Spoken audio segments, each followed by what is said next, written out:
as time continues to go, I said it multiple times that, and they're the only team that are going to value Pete Alonso compared to any other team in the majors, because it's been full on proven that they would, because somebody would have signed him. Not to mention even some franchises that have been known to be not very smart spenders. We saw that the Angels offered him 2 years, $50 million, and that is less term than the 3-year deal that he reportedly wants now or is considering now. So again, right now, his market, when it comes to the Mets right now, it would literally just be them. The problem is there are no other offers on the table. So personally, from what I'm hearing, the only thing holding this up is Pete Alonso. I say this every single time, no matter if Andy Martino brings out a report or not, go find a better offer. It doesn't seem like he does find a better offer. So let's actually get into what has been going on this last week in regards to Pete Alonso. So hectic. For a majority of this week, we thought he was Gonzo. I'm sorry. Whatever. Anyways, when it comes to the signing of Jesse Winker, immediately after that, Andy Martino went on X, being the bearer of bad news that he loves to be for Mets fans, or maybe it's just some kind of sucky convenience. The Mets have pivoted to Plan B post Alonso. They now consider it the most likely outcome that Alonso will sign elsewhere. Now, as for all of the information that flowed after that report came out, and I believe we were live for that when that all came out, so we were a little bit confused in the matter. Joel Sherman on the New York Post talked about the Mets' offer that they gave to Alonso, calling it basically a last-ditch effort to sign Alonso by offering a 3-year contract in the $68 to $70 million range. And when that was rejected, they began their pivot away from the slugging first baseman. We also had Will Salmon kind of correctly, as of note of the conditions of the contract, later that night saying that the Mets countered Alonso's initial 3-year high AV offer with opt-outs by proposing a straight-up 3-year deal of their own, not including opt-outs. And the Mets were willing to go a little slightly higher. Alonso ended up rejecting that offer. The Mets also had a little bit lower of an AAV offer, apparently, with opt-outs, but he also said no to that. So we're not really sure which one is which one is the 68, which one is the 70. Ken Rosenthal also kind of put it right on the money as to where, on foul territory, he said that, I'm not convinced that the Mets want Pete. That wasn't an offer that he was going to take, and if the Mets really wanted to re-sign him, they would have made a more persuasive offer. As for what we thought for the last few days, everyone going nuts. Everyone thinks that the Mets are lowballing Alonso and everything is this, everything is that, whether you think so or not, whether they need to keep Alonso or not. As we all thought that the Mets and Pete Alonso were pretty much done and it's all been radio silent, we did get a report earlier today, about in the morning, from Robert Murray, who's a baseball insider, on fansided.com, giving us a little bit of the sliver of hope, I would say. This is what he said directly from his article, saying that the Pete Alonso sweepstakes have taken many twists and turns this offseason, perhaps none more than so on Thursday, when reports surfaced that the slugger was increasingly unlikely to return to the New York Mets. That belief stemmed from a reported 3-year offer in the 68 to 70 million range is valid. Then there was something else that was brought up right afterwards, saying that, but in the reality is that Alonso returning to the Mets is still on the table. The two sides have talked recently, and it's still clear that each side is the best fit for each other, which we've talked about many, many times before. Now, forgive me if there's something that I am missing from here. I try to get as much of the information out there, but it has been very, very hectic, and it's been really, really tough to follow if you are covering this team. So here's my biggest takeaway from it. Whether you have an opinion of keeping Alonso or not, committing whatever you want to commit to him, like Andrew said, which is more of the main fear, and I'm really hoping that they cut it off. It seemed like they did cut it off, but also Robert Murray's coming in here. I personally believe that the only way that Alonso comes back to the Mets is if it happens in the middle of spring training. That's the only way that I feel like it happens. Maybe it changes, but from what I am hearing, from what we are constantly hearing over and over again of in and out and this team, they're far apart, they're this, they're that, they're pivoting, they're not pivoting. I don't see this settling anytime soon, and it's getting really, really annoying, not to mention, even if he were to sign in spring training, you also have that fear of maybe he's not going to be ready to go at any point. And we've talked about other players not having spring training, and it affects. So, Frank, I'll go to you. I mean, there's so many angles that you can go on with this because everything seems to be tying in with Alonso because it seems like nobody wants to take the initiative to sign him. I don't even know anymore. I'm exhausted. I really am. It's been exhausting though, because as you said, there's been so many twists and turns. He's not coming back to the Mets. Oh, he might. Oh, he's not. So it's been going back and forth. It depends who you're reading because everyone has something different to say. It feels like, but what I will say is I feel like the Santander to the Blue Jays, not only him going there, but also the contract that he got, in my opinion, increased the likelihood that the Mets could get Pete Alonso back, because that whole dispute of Pete wants 3 years, 90, and the Mets weren't willing to go to that. Well, Santander had just about as good, probably even a better year than Pete Alonso, and he plays the outfield and DH mostly. Maybe he'll mainly DH like Andrew was saying, but he got 5 years, 90 million. So it's like, why would the Mets give Pete 3 years, 90 if Santander got 5 years, 90? So I feel like the offer that the Mets originally gave him, like that 3 years, 70 or something like that, seems like we were saying before, market value. Like it, once again, it seems like a very fair deal. And that's something that we keep going back to. Even when Stearns wasn't here and he had that 7-year deal at like the 158 mark, we said based off first baseman, that is fair market value. So, a lot of people can say a lot of things, underpaid, lowballed, like all these different things. But when you look at it, all these offers the Mets have provided have been fair. If Pete Alonso's not accepting them, I mean, there's not much they really could do there. And like we keep talking about, with the suitors going down, again, maybe the Blue Jays are in, maybe they're not as in now. He's not really going to have a choice. But you make a good point about the spring training thing, because it is Scott Boras. I mean, that's where the possibilities of this going pretty deep into spring training increases. The fact that it is Boras, and he still has to deal with Bregman too. Like, I mean, does Boras have two of his main clients, waiting it out till in spring training to then decide where they're going? I mean, that would be pretty fascinating, but we've seen it before. So this wouldn't come to anyone as a big surprise. And you made a good point of like, we don't really want that though. Like, you want to know who you have. And again, especially like what we're talking about is for somebody like Vientos, I don't know what he's been doing during the offseason. Has he been practicing at third base? Has he been practicing at first base? A little bit of both, because who knows? He might go into spring training being like, oh, I'm going to be playing first base. And then they sign Alonso. He's like, oh, now I'm going back to third base. And now I got to do, different work. Like it's just odd. I mean, again, I understand the whole saving money thing and fair market value and stuff like that. But it comes to a point where like I'm going to go back to what I was saying last week. Let me see your other options. Let me see your plan B. Because listen, I love Profar more than any of us, but I don't think Profar and Alonso is like that's not a good replacement in my opinion. Whether you're talking about defensively, offensively, like he's not what we need right now for this lineup. When we talk about protecting Juan Soto, before it used to be about protect Pete Alonso. Well, now it's about protect Juan Soto. So it's different the way the team is constructed right now. So for me, I mean, Profar would not get that job done. So I'll save a rant for the plan B to come in place.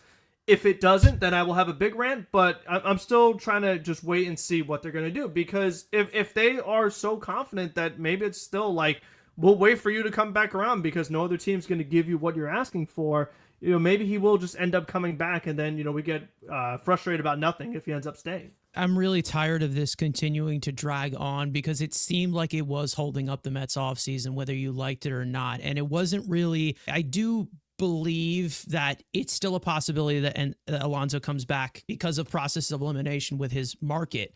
But the problem is, I believe right now is the Mets are looking at other options right now and kind of preparing for not having Alonso on this team, which is very, very valid to do. And I understand that looking at this lineup, it's rough. But again, the guy who is holding this up is not Stearns.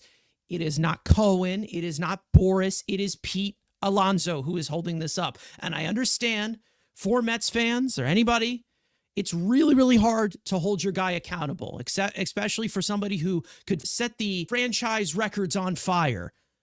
But again, when it comes to the entire timeline of this, there's been so many times where the Mets have offered to Pete Alonso a very fair deal given his market. Not to mention there is no other teams that have given him a offer close to that, whether it is in overall term, maybe some in AAV, but he wants a little bit longer of a deal. There has not been a compromise whatsoever. And not to mention, again, I can't stand this as to where some Mets fans, they come in here and they're like, Pete Alonso's done so much for this franchise. How are you lowballing him like this?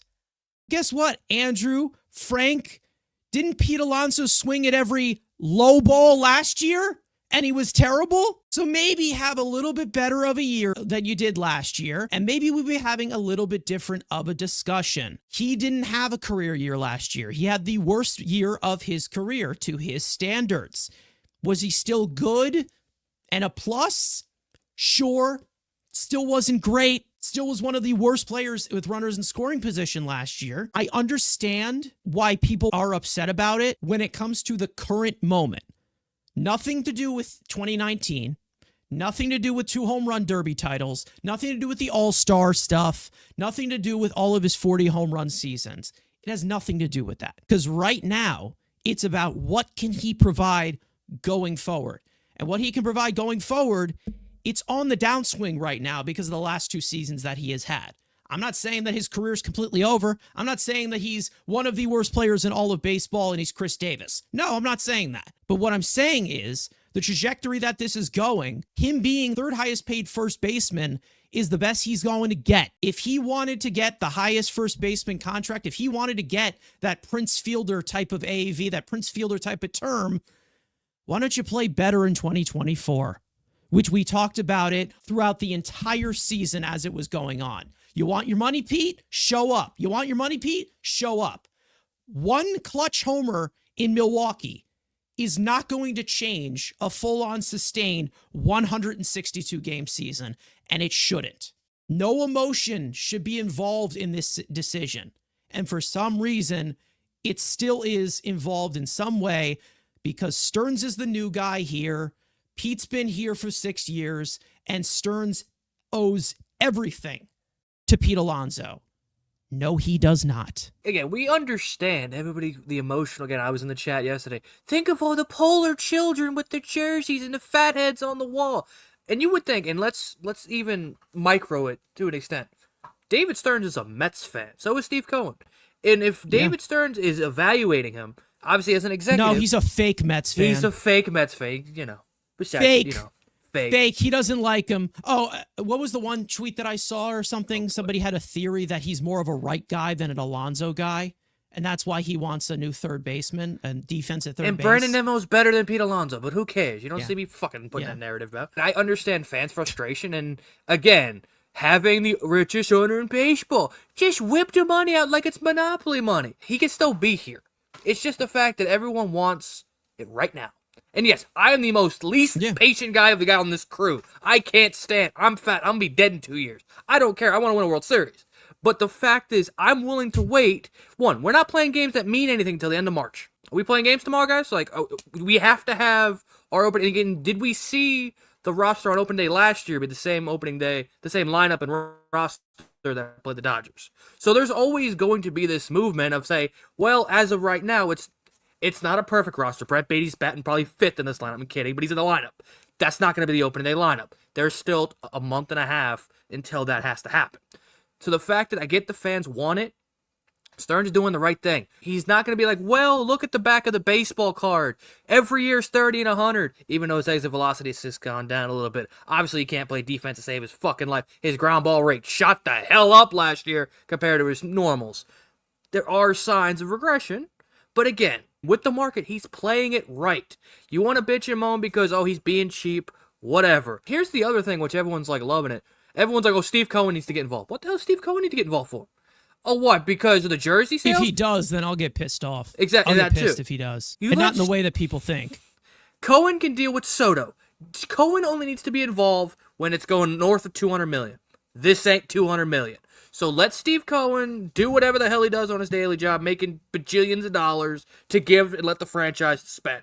Let David Stearns do his job. And yes, you don't love it. Yeah, are there things I don't love about David Stearns? Yes. But I got to give him the benefit of the doubt. Will I troll him on this show and hopefully it backfires to make the Mets win like last year? I'll do it again every year. But again, I have trusted him to do the right thing. Will I come up and play? Yes. But to the point, calm down. Patience, it's not a virtue. Everyone hates to wait, me importantly. But again, if he gets someone a deal we're looking at, it's a 1 year. Hell, what if you get him 1 year? JD Martinez, 1 year, like $17 million. Nobody, let's say Vlad gets extended, which in our world's bad. Toronto extends Vlad. The Giants make a small move and wait for Eldridge the first. And we're sitting here midway through spring training, and he has to crawl back for 1 year, $25 million or $22 million. That's probably the end game where he wants to go. So again, everyone just take a breath. Get off Twitter. Dan coming in saying the average for MLB players is $8 million per WAR. It's a little bit adjusted per positional, but yes, Pete's WAR was 2.6 times $8 million. That is a $20.8 million AAV. $70 million is a $23 million AAV and is an overpayment. Exactly, right there. That's where he kind of ranks in there. That would make him the third highest paid first baseman. And again, if he had a year that was like, let's say 2022, we'd be having a different conversation. And for some reason, we're not. You know why? You know what that reason is? Because he was not great last year. He had the worst year of his career. Not great for your free agent market. And we've already seen teams being hesitant to give him this type of deal or this type of deal. And we're seeing his market continue to decline. We have seen so many teams trade for first baseman, sign first baseman that are not named Pete Alonso. So again, I said I was ready to come on to this platform today and say, retract my statement that Pete Alonso is going to be a Met whether he likes it or not. At the current moment for most of the week, we really thought that, okay, maybe I stand corrected as the Mets are pivoting to other things. Then we get this report from Robert Murray. We also had Andy Martino reiterate and say that there hasn't been really much movement either because it's Andy Martino being Andy Martino and getting all defensive like he does. But I don't want this dragging out to spring training because it's not going to be good for the Mets and it's not going to be good for Pete Alonso. It's not going to be good for either side at all. So it's either they get this thing done at one point in the next week or two before pitchers and catchers arrive, or then it's going to become a problem. Because if we do end up getting Pete Alonso in the middle of March, am I really going to be happy about it? I mean, yeah, maybe you add a bat there or whatever, but it's still going to hurt their chances. Because if they're going to need somebody like Pete Alonso to perform like they needed him last year to do it, it's going to be even tougher now with him cutting into his spring training time. Unless Pete Alonso is the magical home run derby champion, and he doesn't need practice like Allen Iverson, it's not looking good for Pete Alonso. It isn't. And once he finally realizes that, it seems like there has been some compromise of him willing to go to 3-year deals before they signed Winker and Minter. And you know that Pete Alonso's been the one holding this thing up. They did not make moves for about, 3 weeks. 3 weeks. They didn't make a move. So again, I'm not saying that the Mets have completely pivoted off of Alonso, but they are looking at other areas, and those areas that they're going to be adding are going to be dipping into the luxury tax. As of right now, they are about $47 million over the surcharge space, which is about $20 million over the payroll. So they're about $67 million over the $241 million that is the overall threshold. So again, right now, the Mets are making decisions based on what is best for the team. And if Pete Alonso is going to continue to hold that up, I don't know what to say anymore. Like, I understand that he would make this lineup better on paper. The only thing that Pete Alonso is doing right now is hurting himself. That's it. That's all he is doing. What happens when you go through all of this with Pete, finally get a deal done, and then he has another terrible season, which is exactly what I said. It's like if he ends up signing mid-spring training, it's going to affect his performance. We know it's going to. Because, again, he had a full spring training and he last year, and he did not perform well. So what's going to happen if he arrives to spring training late? Josh coming in here saying handfuls of Mets fans want Pete back because of the wonderful home run in Game 3 of the wild card, but those are the same people who advocated for his removal before it happened. Let's not forget that game. And again, this is a moot point. It really has nothing to do with his negotiations, but it seems like to be the main foundation of why people want him back, and not for the right price, just to throw money at him. He was having an awful game. He wasn't having a good series either. He tripped over his bat in Game 2, I'm pretty sure. He dropped a pop-up. He struck out. He was trying to play hero ball that entire game. One swing completely changed that, and we will be forever grateful for it. But are we really thinking that, like, oh, well, every time he faces Devin Williams, every time he faces every single one of these elite closers, he's going to come through like that going forward because he did it once? But the best way to give you evidence that he won't is that 2024, he was one of the worst players in all of baseball with runners in scoring position. So it's not like that one home run covers a lot of sins. And again, that sent the team to the National League Division Series. Pete Alonso right now is thinking about himself. He ain't thinking about the team.